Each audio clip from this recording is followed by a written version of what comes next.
Pai querido, Deus amado, no santo nome de Cristo, nós nos colocamos diante de Ti em oração, gratos pelo Teu amor, graça, bondade e misericórdia. Obrigado a Deus, porque nesta semana de trabalho o Senhor nos guardou, nos livrou do mal, e ainda que tenhamos vivido, Senhor, alguma tribulação, sabemos que o Teu Espírito operou em nosso favor, Pai. A Tua palavra diz que todas as coisas cooperam juntamente para o bem daqueles que amam a Deus. Nós somos gratos em Ti pelo Teu amor, ó Pai. Senhor, tranquiliza os nossos corações agora, gera a paz que excede todo o entendimento em nós. Guarda-nos, Senhor, nas Tuas poderosas mãos. Abre o nosso entendimento, descauteriza nossas mentes, que a Tua palavra venha ter efeito sobre nós, em nome de Jesus. Amém. E aí, Casale?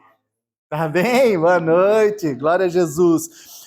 Gente, na semana passada nós fizemos uma introdução à carta de Tessalonicenses, não é a carta que Paulo escreve à igreja de Tessalônica, e nós usamos um texto base que não foi 1 Tessalonicenses. Quem lembra qual foi o texto base? Atos, capítulo 17. Isso. Capítulo 17. O capítulo 16 fala da igreja de Filipos, o nascimento da igreja de Filipos. E o capítulo 17 vai falar do nascimento da igreja de Tessalônica. E hoje a gente vai adentrar na carta, nós vamos trabalhar o primeiro capítulo, 10 versículos, e a gente vai ponto a ponto, fazendo uma exposição bíblica dela, tá bem? Tem alguns pontos que eu ainda queria considerar com vocês, mas nós vamos avançando. E para não perder muito tempo, eu não vou ler os 10 versículos de uma vez, vou lendo de um em um, e aí a gente vai pontuando tudo, tá bem? Quem teve tempo, espero que durante a semana alguém tenha tido tempo de ler o primeiro capítulo aí de Tessalonicenses, e para essa semana agora, leia o capítulo 2, que nós vamos trabalhar com ele na próxima semana. Talvez o 2 e o 3 juntos, então podem até ler o capítulo 2 e o capítulo 3, tá bem? Então, vamos lá. 1 Tessalonicenses, capítulo 1, verso 1, diz assim: Paulo, Silvano e Timóteo, à igreja dos Tessalonicenses, em Deus Pai e no Senhor Jesus Cristo, graça e paz vos sejam dadas.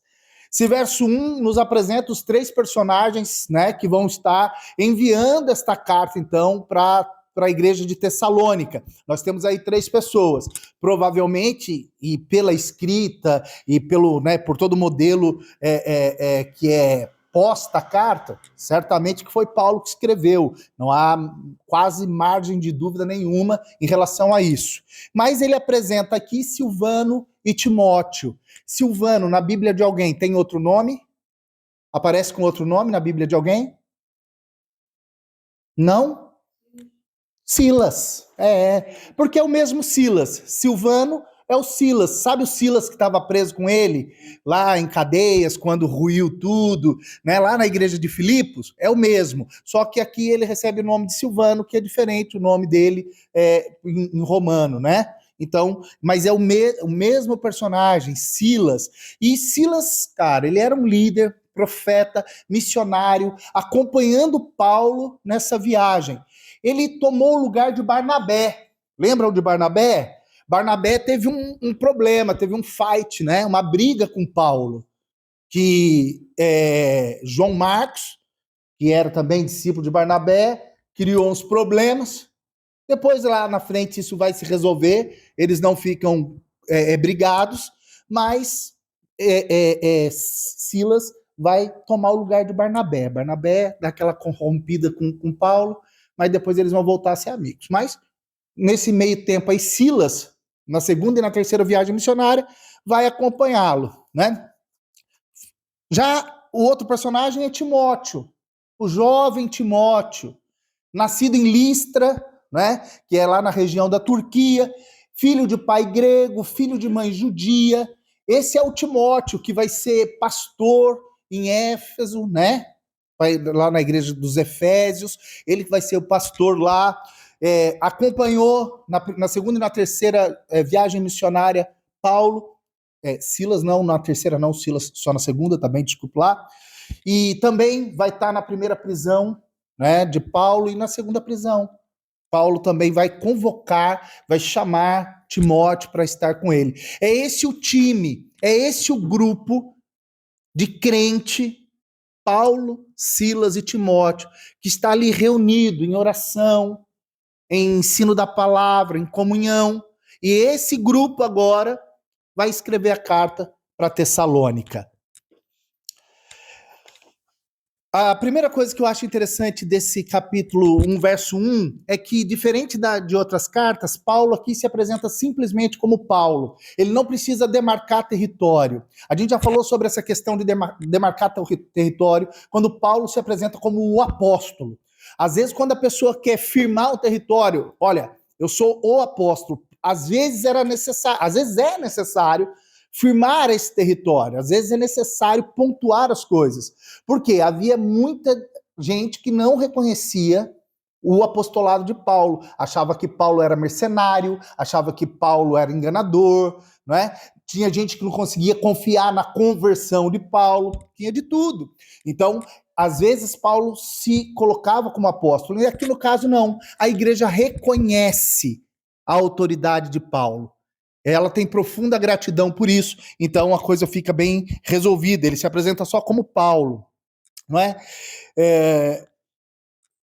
Essa carta que se inicia, ela tem dois temas principais. Tem um tema que vai se repetir nos 5 capítulos dela. Eu já citei na aula passada, né, no nosso encontro sexta-feira passada, sobre esse tema principal. Quem lembra qual é o tema principal dessa carta? Tá anotadinho aí. Se você não lembra, dá uma olhada no verso 10 do capítulo 1. Alguém pode até ler para mim o verso 10. Capítulo 1, verso 10. Do céu, seu filho, quem ele suscitou dentre os mortos. Jesus está esperando então a segunda vinda de Jesus Cristo. Durante os 5 capítulos, isso vai ser repetido por Paulo. A carta, que é uma carta informal, que é uma carta menos doutrinária, vamos dizer assim, que a carta aos Gálatas, que a carta de Romanos, ela é uma carta mais informal, ela vai tratar muito fortemente da segunda volta de Cristo. E quando a gente chegar lá no verso 10, a gente vai falar um pouco sobre isso, né? Essa é uma temática importante. E o segundo ponto que essa carta vai tratar é da vida de santidade. Ela vai mostrar, né, Paulo ele vai engrandecer, vai honrar a vida aí da igreja de Tessalonicenses sobre a sua contracultura.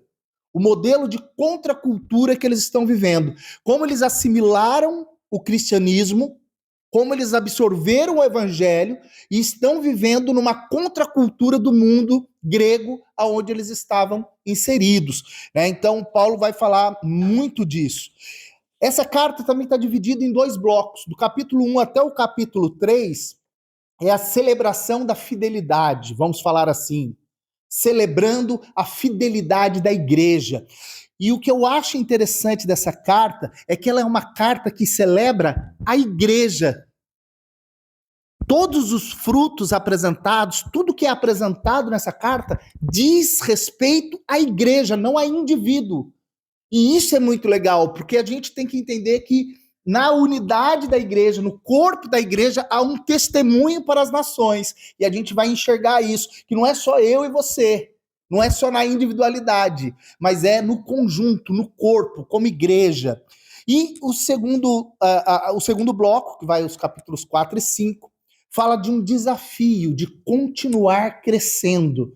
Crescendo na fé, crescendo no conhecimento, crescendo na graça e crescendo no número de pessoas que vão se achegando ao Senhor. Não é? E ela está dividida, a gente vai perceber que ela está dividida por oração. Tem essa oração inicial que a gente vai ver, capítulo 1, no final do capítulo 3, uma outra oração, e depois fecha com uma terceira oração lá no final do capítulo 5. E como a gente já viu aqui no verso 1, tem uma ênfase na Trindade. Paulo muitas vezes vai falar no Deus Pai. Olá, minha irmã, seja bem-vinda. Boa noite. Vai falar no Deus Pai, no Deus Filho, e vai fazer menção, muitas vezes, do Espírito Santo, do poder do Espírito Santo. Amém, meus queridos? Estamos juntos aqui? Se alguém tem alguma dúvida até agora, é participativo na sexta-feira, já sabe, né? Pode perguntar. Vamos lá, então, Pedro, Silvano e Timóteo, a igreja dos Tessalonicenses. E quando Paulo cita os dois, ele tem aqui uma cultura que a gente chama de cultura de honra. Honrar os que caminham conosco. E isso é uma cultura que nós poderíamos aplicar sempre. Eu, você, todos nós vamos ter problemas. Nós teremos dificuldades, desvios, nós teremos condutas às vezes complicadas, às vezes vai ter rusgas entre nós. Vai acontecer com todo mundo. Só que eu gosto desse entendimento de que o que eu exponho para o outro, o que eu exponho para fora, não são os problemas que eu tenho dentro, mas o que eu exponho é aquilo que honra. Se há algo de bom, é nisso que eu penso e é isso que eu exponho. E a cultura de honra da igreja é isso. Então, quando perguntarem sobre como não só a nossa igreja, estou falando de não só da nossa denominação, tá? Um conjunto da igreja do Senhor. É evitar, o que seria correto, era evitar tratar com os de fora os escândalos, os problemas, as rusgas. Isso nós tratamos internamente, corrigimos internamente. Agora, para os de fora, se nós ficamos apontando as dificuldades, os problemas, quer dizer, nós damos mau testemunho para os de fora. Ah, Daniel, mas a gente vai mentir, vai dizer... Não, não é mentir. É não tratar os nossos problemas com os que não fazem parte de dentro. Roupa suja se lava em casa. É mais ou menos por aí. É a gente ter a nossa cultura de nos organizarmos e de nos tratarmos, cuidarmos uns dos outros. E quando falarmos lá fora sobre a igreja, é falar sobre o poder de Cristo, sobre aquilo que Cristo tem feito em nós, sobre como estamos sendo aperfeiçoados, porque esse é o processo. Eu e você estamos sendo aperfeiçoados. Não somos perfeitos ainda. Amém, queridos?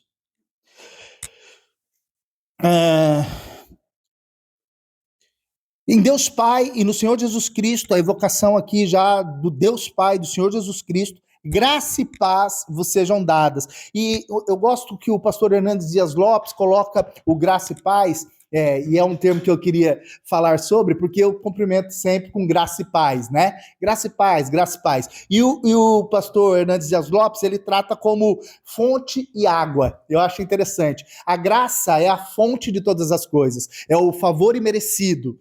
E a paz é a consequência, é aquilo que é gerado a partir da graça, a paz que excede todo o entendimento. Então, Paulo sempre vai utilizar o termo graça e paz, né? Ele fala da fonte, ele remete a essa fonte e ele remete também à consequência disso, que é o que eu desejo para toda a igreja de Cristo. Eu desejo que nós estejamos ligados à fonte e que de nós corram os rios de paz, de abundância, de gratitude, e que tudo isso possa matar a sede de muitas pessoas, em nome de Jesus. Amém? Sempre damos graças a Deus, verso 2, por todos vós, fazendo menção de vós em nossas orações. Mais uma vez, Paulo está atentando, nos chamando a atenção para orarmos uns pelos outros. Nós temos feito isso aqui às quartas-feiras, né? Nós reunimos aqui um grupinho, aliás, agora quarta-feira que vem, 8h30. 8h30, né? A partir da quarta-feira que vem. E nós estamos aqui nesse grupinho sempre orando uns pelos outros. Se você não pode vir, mas tem alguma necessidade de oração, tem a caixinha ali, pode escrever, pode mandar pelo WhatsApp, pode mandar pelo Instagram, pode mandar para mim, para Raquel, para qualquer uma das irmãs. Manda, a gente vai estar orando uns pelos outros. E na sua casa, ore uns pelos outros. Sempre orando uns pelos outros. Quando a gente ora uns pelos outros, a gente não tem tempo de sentir raiva do outro. Não dá tempo da gente crescer caraminhola na nossa cabeça. Usa o termo caraminhola aqui também? Não. Sabe o que é caraminhola? É um fiote de coisa ruim que vai nascendo na cabeça da gente. É uma caraminhola.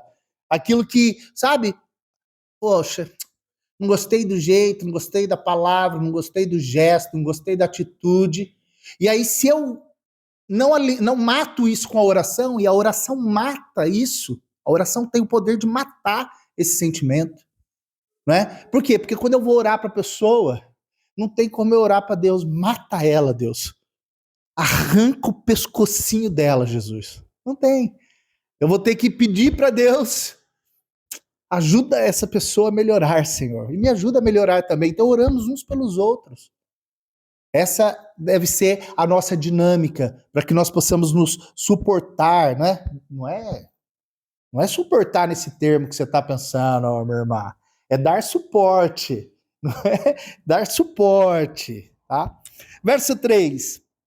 Lembrando-nos sem cessar da obra da vossa fé, do vosso trabalho de amor e da vossa firmeza de esperança em nosso Senhor Jesus Cristo, diante do nosso Deus e Pai. Mais uma vez aqui, ele falando de Deus Pai, falando de Jesus Cristo, mas eu quero chamar a atenção nesse verso sobre 3 características da igreja e que elas devem ser plenamente buscadas e desenvolvidas por nós.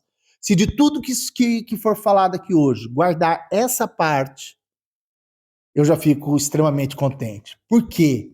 Porque essa carta não está direcionada para tratar indivíduos. Ela está falando com a igreja como um todo. E ela é uma carta de honra. Ela é uma carta que exalta a igreja, a ação da igreja. E nesse caso, nós temos 3 características incríveis que foram produzidas aqui. A primeira, que diz, é a obra da vossa fé. A igreja, a força motriz da igreja é a fé. Sem fé é impossível agradar a Deus. A fé é o firme fundamento das coisas que não se vê, a certeza daquilo que se espera. A fé é aquilo, e aí, meu irmão, a fé é aquilo que nós carregamos em nome de Cristo. A fé foi gerada em nós, é obra do Espírito Santo em nós. A fé é tudo aquilo que eu e você, como cristãos, carregamos. É o principal argumento, é a nossa fé. Eu e você precisamos de fé, a igreja precisa ser uma igreja baseada na fé. E a fé sem obras é morta, e é mais ou menos disso que Paulo está tratando. Não que eu demonstro a minha fé com obras, mas por consequência da minha fé, eu gero obras. Não é o contrário. Não é eu construo para ter fé. Não, é porque eu tenho fé, eu construo. As obras, elas vêm depois, elas acompanham a fé. E quais são as obras que vão acompanhar a nossa fé? O que tem acompanhado de obra? O que as pessoas olham, ou o que você olha para você e identifica como obra de acordo com a fé? Resultado de acordo com a fé. Registro de acordo com a fé. Quais são os testemunhos que você tem carregado de acordo com a sua fé? Que obras em favor do outro evidenciam a sua fé? E se você começar a olhar para as suas obras, você começa a identificar que tipo de fé você tem. Se ela é uma fé salvífica. O que é uma fé salvífica? Uma fé para a salvação do outro. Para si mesmo, a fé que salva, e para a salvação do outro. Se eu não tenho uma fé salvífica, eu não me importo com a perdição do outro. Não faz diferença para mim. Se eu não tenho uma fé que salva, que eu creio que ela me salva, que ela me livra da tormenta, que ela me dá vida eterna, que ela me livra da morte eterna, eu não compartilho essa fé com o outro, porque eu não tenho a fé salvífica. E se eu não acredito que preciso ser salvo, ou do que estou sendo salvo, eu vou anunciar que salvação? Percebe o instrumento da fé, como ele é precioso? Eu preciso entender qual é a qualidade, o tipo de fé que eu tenho. E é esse tipo de fé que eu tenho que vai construir as minhas obras, que vai dar consequência das minhas obras. Amém? Estão percebendo bem isso? Alguma dúvida? Tá tranquilo? Tá tranquilo até aí? Tá tranquilo? Amém. A segunda coisa, ainda na fé, não vou para a segunda. Essa palavra fé, ela é o empenho em alcançar os não alcançados. É sobre isso que Paulo está tratando, tá bem? E essa igreja de Tessalonicenses aqui, de Tessalônica, Essa igreja tinha isso. E é isso que Paulo está exaltando. E que bom ser reconhecido pela fé que nós temos. Todas as vezes que a Bíblia nos exortar, não pense com a mente reprovada. Muitas vezes a gente escuta uma palavra e a gente já pensa com a mente reprovada. Eu já penso assim, se o pastor, se o rapaz, se está falando, é porque nós estamos reprovados. Não. Veja, Paulo está dizendo e está aprovado. Paulo está enaltecendo o trabalho da fé. E que bom se nós olharmos para a nossa vida e como comunidade. Agora sai do campo pessoal. Vamos olhar como comunidade. O que nós, enquanto igreja, enquanto comunidade, responsabilidade compartilhada, o que nós, enquanto igreja, estamos testemunhando de obras de fé para a comunidade de Caldas da Rainha? Nós, enquanto grupo, enquanto igreja, enquanto reunião dos santos, que creem em Deus Pai, que creem em Cristo Jesus, que creem no Espírito Santo, o que nós estamos evidenciando de boas obras para Caldas da Rainha, para a comunidade que a gente está inserido? Se na comunidade, na comunhão dos santos, nós percebermos que não estamos evidenciando as boas obras, nós precisamos clamar a Deus que nos dê estratégia, sabedoria, ousadia, coragem e bom ânimo, para que nós possamos ser aprovados no ato de servir com boas obras a comunidade que servimos. Percebem a nossa responsabilidade enquanto igreja? É grande, não é? Nós não somos um clube, gente. Igreja não é clube. E igreja não trata só de você e de mim.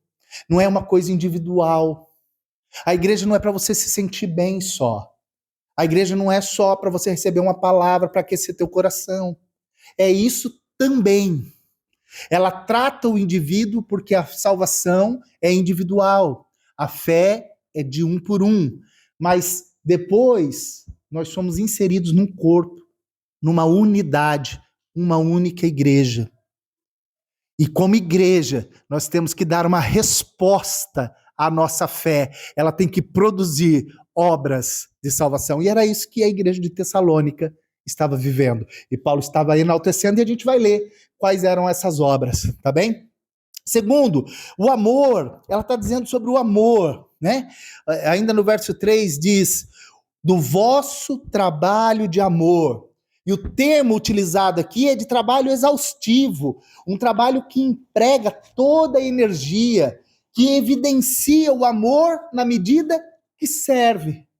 Porque Deus prova o seu amor para com o mundo, que enviou o seu Filho, Jesus Cristo, para que ele morresse na cruz do Calvário por toda a humanidade, para que todo aquele que nele crê não pereça, mas tenha vida eterna.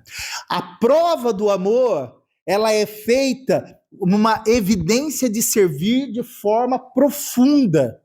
Amor não é sentimento. Esquece essa falácia.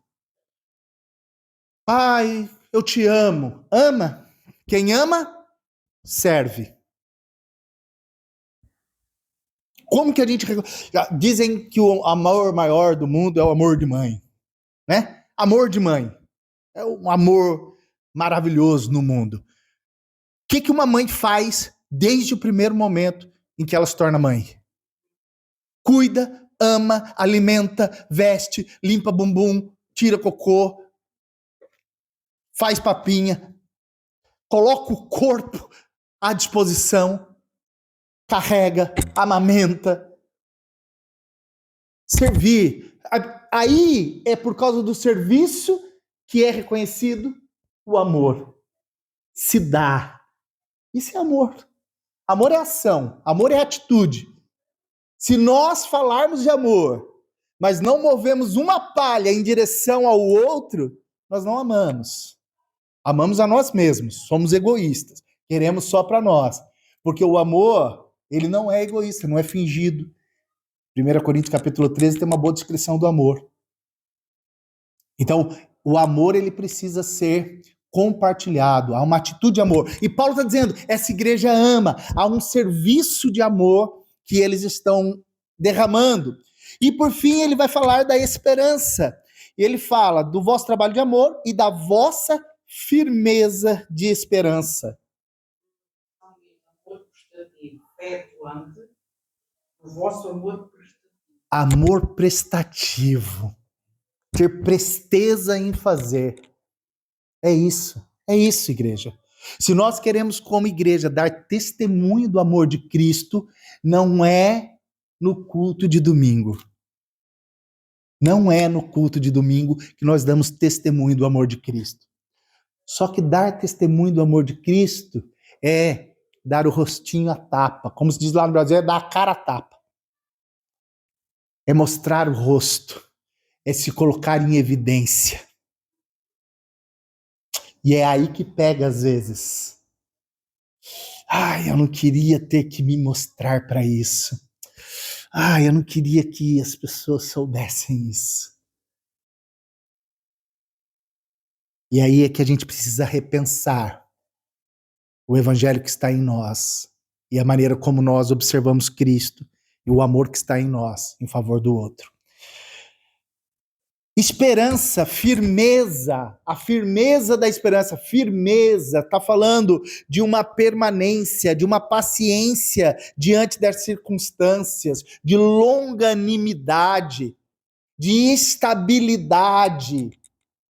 Está dizendo que há uma esperança sólida, onde nós estamos apoiados. Essa igreja, ela estava apoiada na esperança. E qual esperança? Em Cristo Jesus, nosso Senhor. Por isso que isso não é um clube, porque aqui nós evidenciamos Cristo. O nosso Senhor, o nosso Salvador, a Ele honra e glória. E se nós evidenciamos Cristo como Senhor e Salvador, se a esperança que nós carregamos é essa, então isso vai também ser posto como trabalho de amor.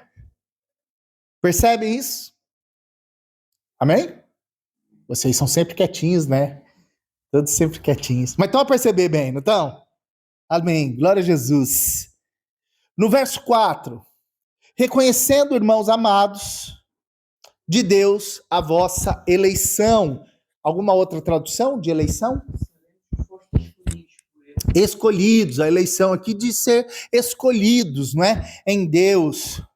E é interessante porque o verso 4, ele é a síntese do verso 3.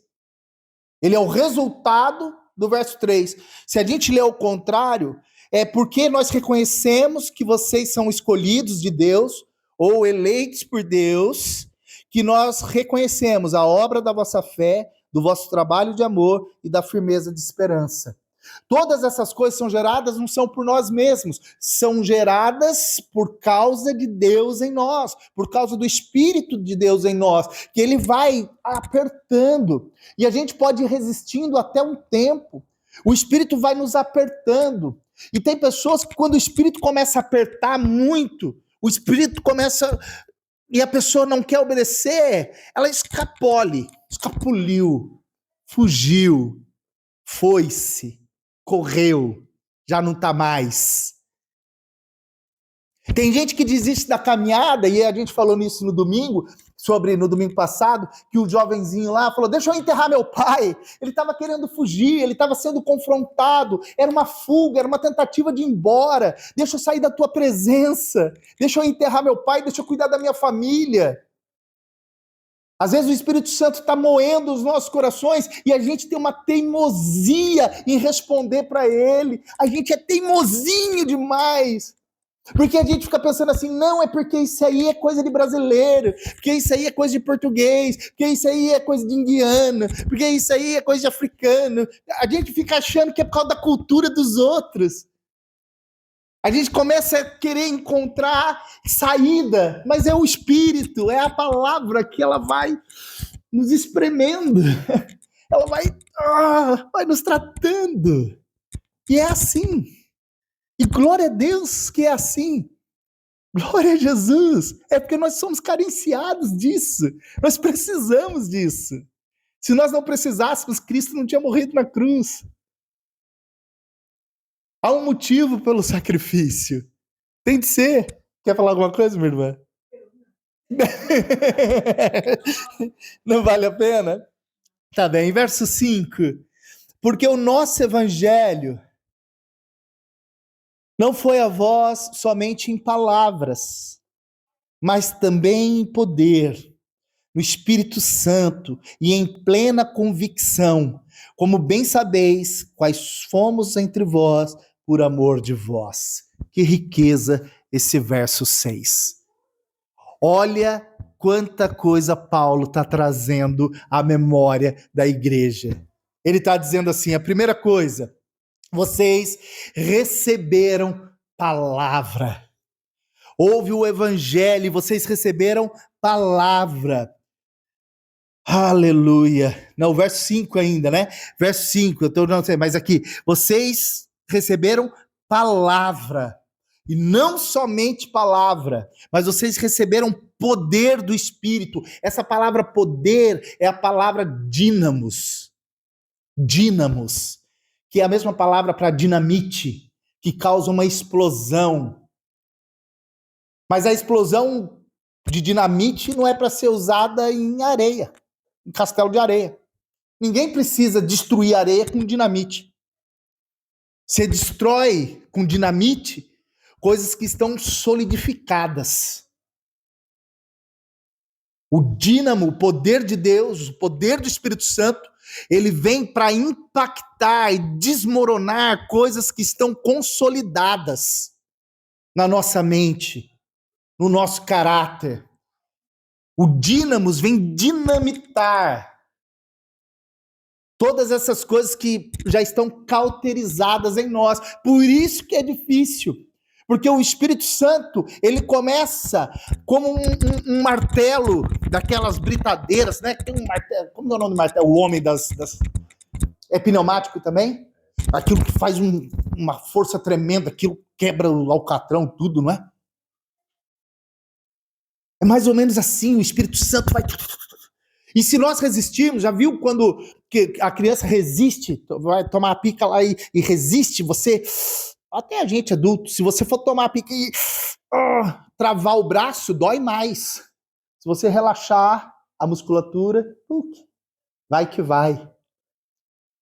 Quando o Espírito começa a falar conosco, a gente... as construções sólidas do nosso caráter, do nosso pensamento, dos nossos sofismas, a maneira como a gente acredita, a nossa cultura, o nosso jeito, é o meu jeito, é o meu jeitão. Eu sempre fui assim, eu nasci assim, cresci assim, vou morrer assim. Gabriela. Vocês conhecem, né? Conhece. Conhece também, minha irmã? Eita, meu Deus, tudo noveleiro. Jesus. Mas tem gente que é turrona a esse ponto. E em algumas áreas eu sou turrão assim. E quando eu sou turrão assim, eu percebo, eu vou usar uma palavra que entendo o contexto, a violência do Espírito Santo.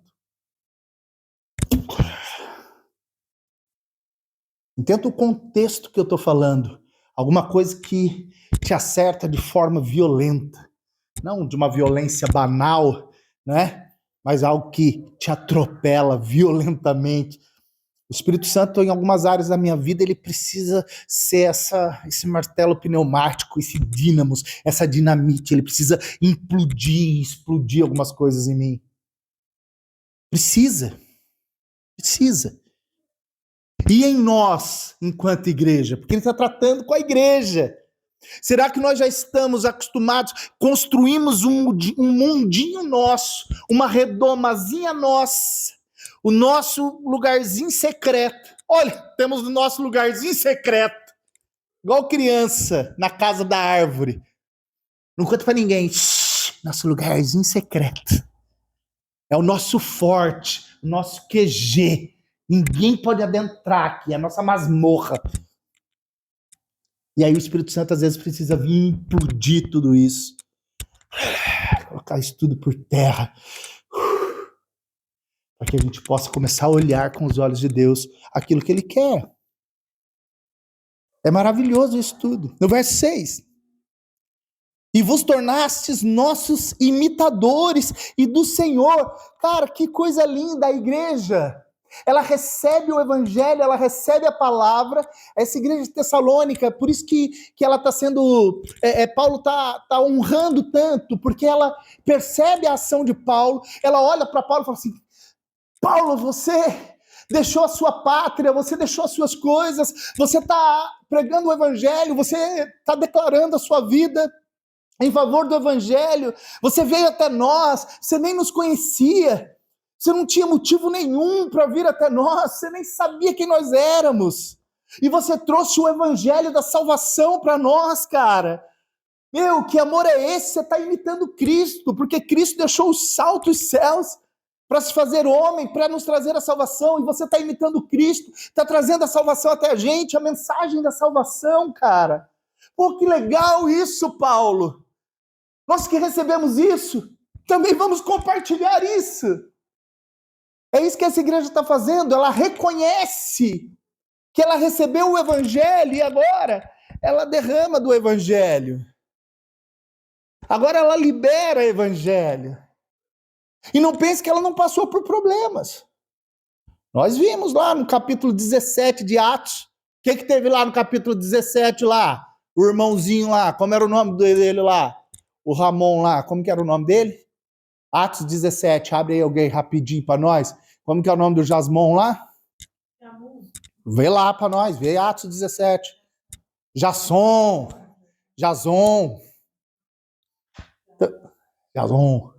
Sazon, né? Jason. O que aconteceu com ele?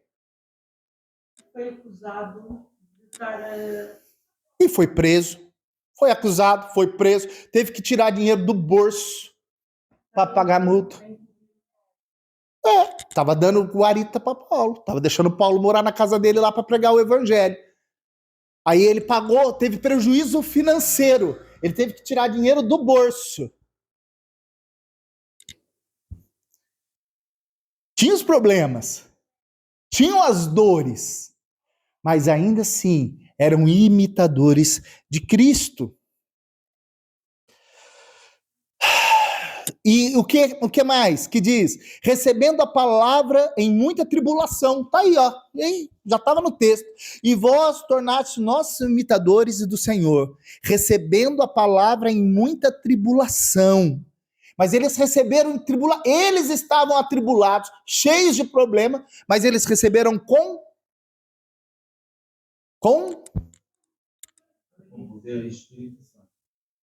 finalzinho do verso 6, com a alegria que vem do Espírito Santo. A alegria do Senhor que vem através do Espírito Santo. A paz, lembra do verso 1? A paz, a graça e a paz de Jesus Cristo, a paz que excede todo o entendimento, o Cristo que me ensina a não viver ansioso, o Cristo que me ensina que nem Salomão se vestiu como a florzinha, que é para eu não andar preocupado, nem pelo que eu vou comer, nem pelo que eu vou vestir. O mesmo Cristo, esse é o Cristo que de graça, eu ainda pecador, me alcançou. E ele me enche de paz. É ele que me dá a alegria. E a alegria não é circunstancial. Não é porque eu comprei um carro novo, não é porque eu comprei um apartamento, não é porque eu troquei de tênis. Não é porque eu ganhei um presente, não é uma circunstância.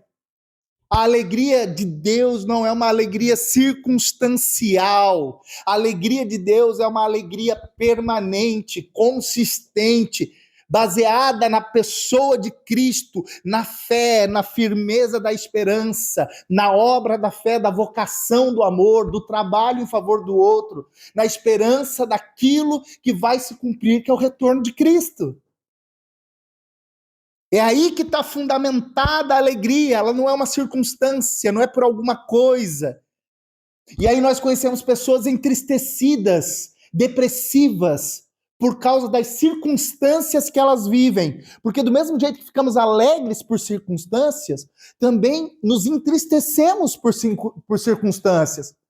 Algumas circunstâncias também nos entristecem, mas aquele que está em Cristo, ainda que fique com o coração contrito, ainda que fique entristecido em alguma circunstância, tem a esperança, a fé, tem a palavra que queima no coração, que arde, tem o Espírito que traz à memória aquilo que traz a esperança, está fundamentado. Essa é a diferença. Não é que o cristão não vai passar por luta, mas é que quando ele passa por luta, ele tem o Espírito Santo apoiador, ajudador, consolador nele.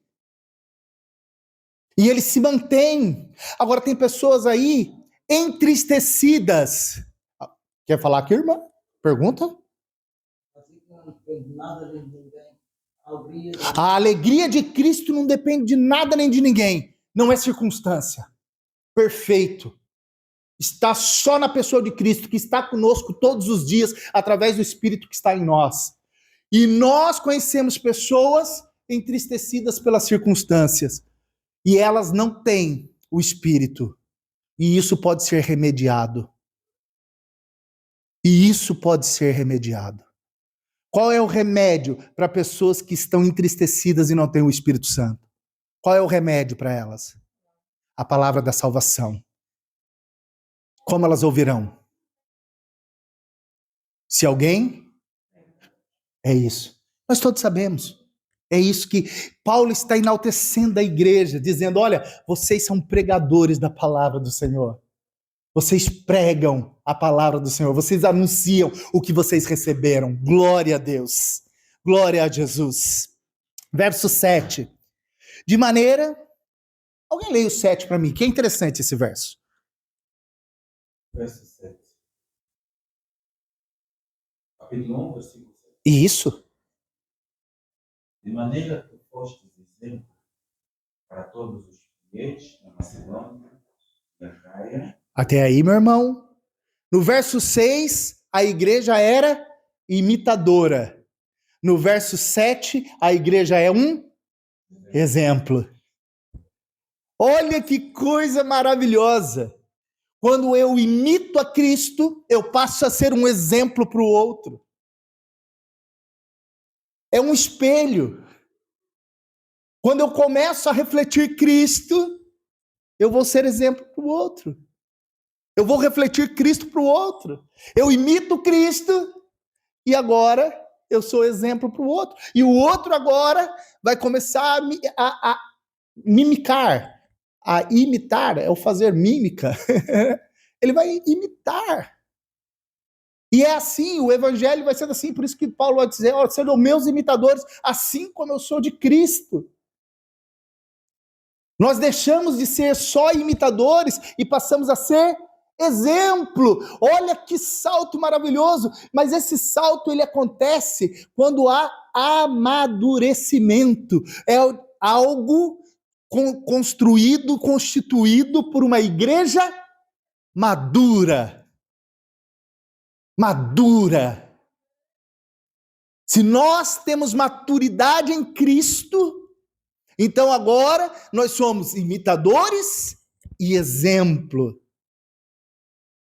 E nós vemos igrejas maduras, nós vemos partes do corpo de forma madura avançando, avançando, avançando. E às vezes ficamos recolhidos, intimidados, amedrontados. Mas Deus quer gerar um dínamo em nós. Deus quer dinamitar as nossas fraquezas, os nossos medos. E Ele quer transformar tudo isso em fortaleza, em força, em coragem, em ousadia e bom ânimo. Essa é a proposta de Deus, e é isso que nós estamos vendo na igreja de Tessalônica. No versos 8 e 9 diz assim, de vós fez-se ouvir a palavra do Senhor, não somente na Macedônia e na Acaia, mas também em todos os lugares.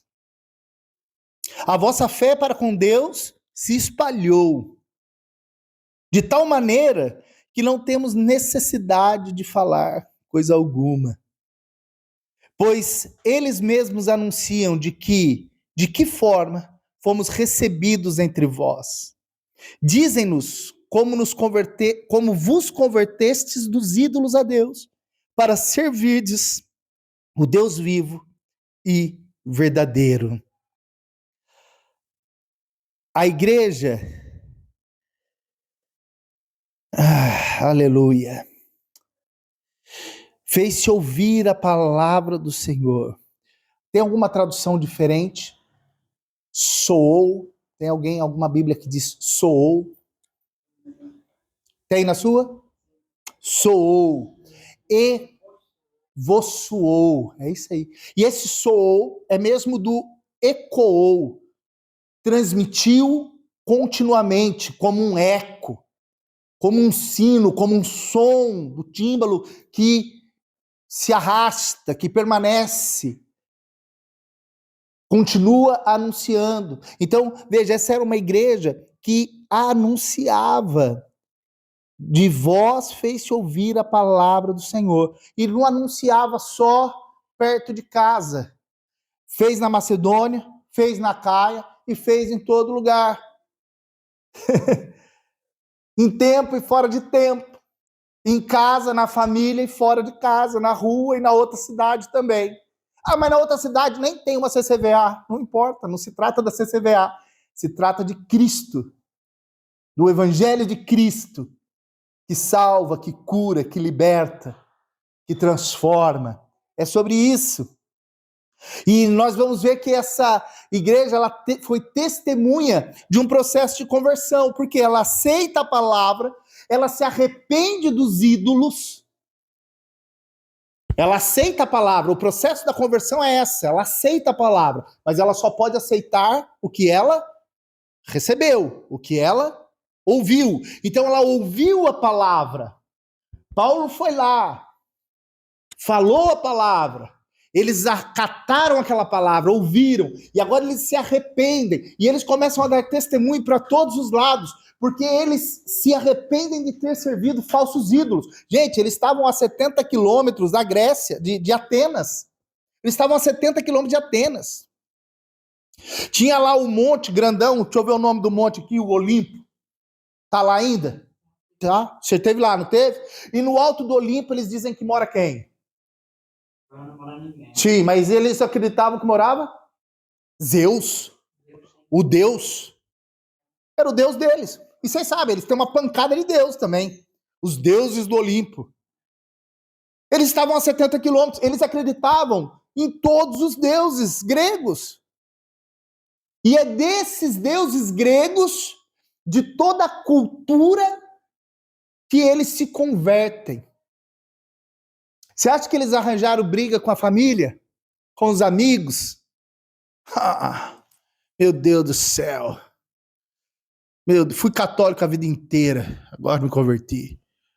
Falar de mim, fui testemunho de Jeová, agora me converti. Comprei briga com um monte de gente. Era do teatro. Não vou nem falar da igreja, era do teatro. Mundão, cachaça, maconha, arregaçava. Os amigos tudo doido, só maluco no pedaço. Aí eu me converto. Você acha que esses caras se alegraram? Você acha que as pessoas que andavam comigo ficaram satisfeitas? Mas algumas se converteram também. Algumas ouviram do evangelho e também se converteram. E essas que se converteram, a gente permanece tendo relacionamento. Os que não se converteram, de vez em quando pelo Facebook, ainda manda um oi. Mas essa igreja, ela testemunha, olha, eu abri mão. Era os deuses das gerações dos meus pais. Era como os meus avós adoravam. Era como os meus avós faziam. Era como os meus pais faziam. Era como eu fazia até ontem. Mas hoje eu encontrei Cristo, o Deus verdadeiro. Há agora aqui um ponto de ruptura. Quem eu era antes de Cristo, quem eu sou depois de Cristo. É o meu ACDC, antes de Cristo, depois de Cristo.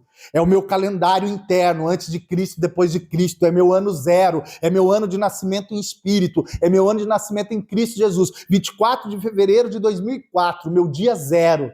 O meu dia de nascimento, o dia que eu recebi Jesus na minha vida, 24 de fevereiro de 2004, meu dia zero, meu marco inicial, de 24 de fevereiro, de 23 de fevereiro para trás, era um Daniel. Do 24 de fevereiro para frente, é outro Daniel. O Daniel velho já não existe mais, as coisas velhas já passaram, tudo está sendo feito de novo. Ah, então o Daniel só acertou. Claro que não. Claro que não. E continua errando. Não é sobre não errar mais. É sobre estar em Cristo, sobre crer em Cristo, sobre amar Cristo sobre todas as coisas e anunciar Cristo a todas as pessoas. É sobre isso. É sobre isso que Paulo trata o tempo todo. Verso 10, para a gente terminar, que já está chegando a nossa hora. Verso 10 diz: e aguardardes dos céus a seu Filho, a quem ele ressuscitou dentre os mortos, a saber, Jesus, que nos livra da ira vindoura. Interessante esse texto. Primeiro que ele vai, pela primeira vez já nessa carta, mencionar a volta de Cristo. E essa é a esperança viva que nós carregamos em Cristo. Que ele vai voltar. Cristo vai voltar. A segunda volta de Cristo é certa. Se Cristo veio, morreu na cruz do Calvário pelos nossos pecados, como estava profetizado, é certo que ele vai retornar como está profetizado. Há um senso de urgência, nós vivemos com um senso de urgência, como se Cristo fosse voltar na nossa geração. É assim desde a igreja primitiva. Há um senso de urgência de anunciar Cristo até que ele volte. Nós participamos da ceia do Senhor por causa disso, fazemos menção do sacrifício de Cristo e da sua ressurreição até que ele volte. E outra coisa importante é a ressurreição de Cristo, a quem ele ressuscitou dentre os mortos. Nós só podemos crer que Cristo vai voltar porque cremos que ele ressuscitou. Porque ele está vivo, porque ele é o Deus vivo, porque ele vive. Porque Cristo está vivo, ele ressuscitou. Essa é a nossa esperança e a nossa fé. E nós estamos baseados nisso só por causa das evidências todas, históricas, das evidências bíblicas, dos testemunhos por outras literaturas que não são bíblicas, porque Cristo ressurreto foi visto por mais de 500 pessoas, falou com elas, além dos seus discípulos, foi visto assunto aos céus, e o anjo anunciou, ele vai voltar. Ele vai voltar. Ponto. Essa é a nossa esperança da vida eterna. E é por isso que, para os que creem, a mensagem da cruz é poder. Mas para quem não crê, é loucura. A palavra da cruz é loucura para os que perecem. Para nós que cremos, poder de Deus. Mas não é só de ouvir falar, é de testemunhar. Então, convide Cristo a fazer coisas na sua vida, a trazer novas revelações na sua vida, novos momentos na sua vida, novas experiências na sua vida, para que você possa ter carimbado não só a palavra ouvida, mas a experimentação do poder do Espírito em você, a graça de Cristo em você, a ação do Espírito em você, a mudança do pensamento em você, a resposta de Cristo para você, o milagre de Cristo em você, ou em favor de alguém. É necessário que essas marcas do poder do Espírito também nos acompanhem. Elas vão fortalecendo a nossa fé, mas elas não vão acontecer em ambientes controlados. O milagre não acontece em ambiente controlado. Para que haja milagre é necessário caos. Lembre-se sempre disso. Daniel, você é um pregador do fim do mundo. Não, gente. É lógica. Para que haja milagre é necessário ambiente caótico. Vamos lá. Para ter milagre de cura, todo mundo tem que estar saudável? Alguém tem que estar enfermo. Que se não tiver um doente, como é que vai ter cura? Para Deus abrir uma porta, tem que estar sem porta nenhuma. Para Deus multiplicar o alimento, é porque precisa de alimento. Para Deus ressuscitar, Alguém precisa do defunto. Milagres acontecem só em ambientes caóticos. E a gente fica morrendo de medo de ser colocado em ambientes que mexam com a nossa estrutura. Ambientes que dificultem. Ambientes que acabam me deixando mal. Sabe aquele ambiente que eu perdi o controle? É ruim. É ruim, claro que é ruim, gente. Ninguém quer ficar em ambiente fora de controle. Nós somos assim. Mas nós somos daqueles em Cristo que, quando estamos em ambiente fora de controle, cremos no Deus da nossa salvação. Essa é a diferença. Cai 1.000 à direita, 10.000 à esquerda. Nós cremos, não seremos atingidos. Estamos aqui. Estamos aqui. Estamos aqui. E ainda que eu morra em Cristo, certamente ressuscitarei. É a esperança da salvação, da glória futura. É o que nos mantém. Isso é o que pregamos. Isso é o que cremos. Isso que anunciamos. E o segundo ponto aqui, para eu estar encerrando, é sobre a ira vindoura. Do que ele está falando? Que nos livra da ira vindoura. E quando nós pensamos em ira de Deus, nós pensamos sempre sob a perspectiva humana. Porque para nós, a ira é sinal de descontrole. Todas as vezes que nós vemos um ser humano irado, ele está descontrolado. Não é isso que nós pensamos? Alguém irado é alguém fora de controle. Alguém violento, bruto. Nós pensamos sob a forma pessoal, humana. Nós olhamos a ira sob a ira pecaminosa, a ira sob a perspectiva do pecado, porque é essa ira que nós conhecemos. E aí está o nosso erro, limitarmos Deus porque queremos colocar Deus dentro das nossas emoções. Queremos fazer com que Deus se encaixe nas nossas emoções, no nosso modelo experimental. Não! A ira de Deus é uma ira santa. A ira de Deus não é pecaminosa, nem descontrolada. Deus não tem o orgulho dele ferido. Nós ficamos irados quando ferem o nosso orgulho, pisam no nosso calo. Nós ficamos irados assim. Todos nós. Pisou no teu calo, tu fica irado. É assim. Deus não. Deus não tem problema de autoestima, gente. A autoestima de Deus está impecável. Nota 10. A ira de Deus é a justa reação de Deus contra o mal. A ira de Deus é a justiça contra o mal. Pecou, morrerá. Se arrependeu, está salvo. Não se arrependeu, morrerá. A ira de Deus já está posta. Os que não creem já estão condenados.